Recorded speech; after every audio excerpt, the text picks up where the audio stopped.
Umabot sa 211 na loose firearms ang nabawi ng Police Regional Office 6 sa isinagawang 228 na operasyon laban sa iligal na baril mula July 1 hanggang July 15, 2026 sa iba't ibang bahagi ng Western Visayas.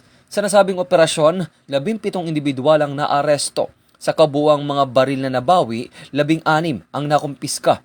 183 ang voluntarong isinuko at 12 naman ang idiniposito para sa safekeeping. Naitala rin ang voluntaryong pagsuko ng 30 explosive devices.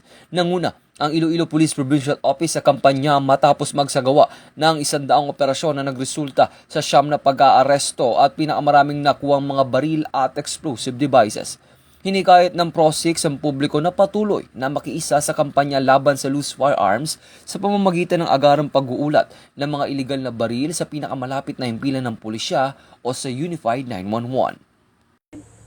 Mula dito sa National Headquarters ng Philippine National Police, ako si Patrolman Edwin Baris nagbabalita para sa Police News Network. Alagad ng batas, tagataguyod ng Balitang Pulis.